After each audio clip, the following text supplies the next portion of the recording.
Psaume 127. Heureux qui craint le Seigneur et marche selon ses voies. Tu te nourriras du travail de tes mains. Heureux es-tu, à toi le bonheur. Ta femme sera dans ta maison comme une vigne généreuse, et tes fils autour de la table comme des plants d'olivier. Voilà comment sera béni l'homme qui craint le Seigneur. De Sion que le Seigneur te bénisse. Tu verras le bonheur de Jérusalem tous les jours de ta vie, et tu verras les fils de tes fils. Paix sur Israël. Ce psaume fait partie de ce que la Bible appelle les cantiques des montées, c'est-à-dire ceux qui ont été composés pour accompagner la marche des pèlerins en route vers Jérusalem. Quand on connaît la route de Jéricho à Jérusalem, on comprend bien que le mot « monter » soit devenu synonyme de pèlerinage.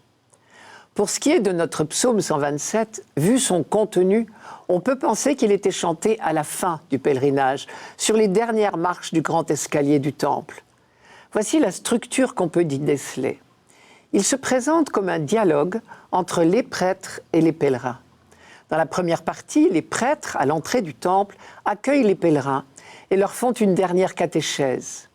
Heureux l'homme qui craint le Seigneur et marche selon ses voies. Tu te nourriras du travail de tes mains. Heureux es-tu, à toi le bonheur. Ta femme sera dans ta maison comme une vigne généreuse, et tes fils autour de la table comme des plants d'olivier. Puis, deuxième partie, la réponse. Une chorale où bien l'ensemble des pèlerins répond « Oui, voilà comment sera béni l'homme qui craint le Seigneur ». Troisième partie, les prêtres reprennent la parole et prononcent la formule liturgique de bénédiction. De Sion que le Seigneur te bénisse. Tu verras le bonheur de Jérusalem tous les jours de ta vie et tu verras les fils de tes fils. L'objet de la bénédiction peut nous sembler bien terre à terre. Mais pourtant, l'insistance de toute la Bible sur le bonheur et la réussite devrait nous rassurer. Notre soif de bonheur bien humain, notre souhait de réussite familiale rejoignent le projet de Dieu sur nous. Dieu nous a créés pour le bonheur et pour rien d'autre. Réjouissons-nous. Et le mot « heureux » revient très souvent dans la Bible. Il revient si souvent même qu'on pourrait lui reprocher peut-être d'être bien loin de nos réalités concrètes. Ne risque-t-il pas de paraître ironique face à tant d'échecs humains et de malheurs dont nous voyons le spectacle tous les jours ? En réalité, ce mot « heureux » ne prétend pas être un constat un peu facile, comme si automatiquement les hommes droits et justes étaient sauvés, sûrs d'être heureux. Nous voyons tous les jours le contraire. En fait, le mot « heureux » est un encouragement. André Chouraki, dont la traduction est toujours très proche du texte hébreu, traduit le mot « heureux » par « en marche ». Sous-entendu, vous êtes sur la bonne voie, courage, continuez. Notre psaume d'aujourd'hui dit exactement cela. Heureux l'homme qui craint le Seigneur et marche selon ses voies. Celui qui marche sur les voies de Dieu, il a bien sûr choisi le bon chemin. Pas étonnant qu'on lui dise « heureux es-tu ». Tu as choisi la bonne route, continue, en marche. Ce qui nous surprend plus dans ce verset, c'est le mot « crainte ». Est-ce que crainte et bonheur peuvent aller ensemble ? C'est le parallélisme entre les deux lignes de ce verset qui peut nous éclairer. Je reprends. « Heureux l'homme qui craint le Seigneur et marche selon ses voies ». Comme souvent, le mot « et » doit être remplacé par « c'est-à-dire ».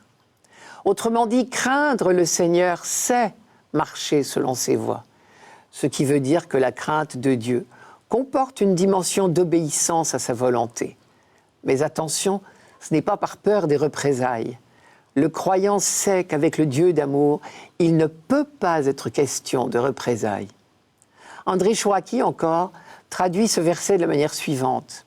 « En marche, toi qui es tout frémissant de Dieu. » C'est le frémissement de l'émotion et non pas de la peur. L'homme biblique, a mis longtemps à découvrir que Dieu est amour. Mais dès lors qu'il a découvert un Dieu d'amour, il n'a plus peur. Et le peuple d'Israël a eu ce privilège de découvrir à la fois la grandeur de Dieu qui nous dépasse infiniment et la proximité, la tendresse de ce même Dieu. Et du coup, la crainte de Dieu au sens biblique n'est plus la peur de l'homme primitif. On ne peut pas avoir peur de celui qui est la bonté en personne, si j'ose dire. La crainte de Dieu, alors, est l'attitude du petit enfant qui voit en son père à la fois la force et la tendresse. Et du coup, il lui fait confiance et il n'a aucune réticence à le suivre sur ses chemins.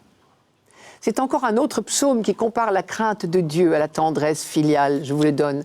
Comme la tendresse du Père pour ses fils, ainsi est la tendresse du Seigneur pour qui le craint. C'est le psaume 102, 103, verset 13. La crainte du Seigneur comporte ces deux aspects, tendresse et soumission, parce que les deux sont synonymes de confiance. Enfin, au passage, je remarque une formule qui révolte peut-être ceux qui parmi nous connaissent des problèmes dans leur travail. Tu te réjouiras du travail de tes mains, tu te nourriras, du travail de tes mains. Heureux es-tu, à toi le bonheur. Il faut croire que les problèmes de chômage n'existaient pas quand ce psaume a été composé. Mais en tout cas, cela nous prouve que la Bible a toujours eu un regard très positif sur le travail. Dieu a confié la création à l'homme. Rappelez-vous, Adam placé dans le jardin d'Éden pour qu'il le cultive et qu'il le garde. Formule imagée qui signifiait la confiance que Dieu fait à l'homme en lui donnant la responsabilité de la création.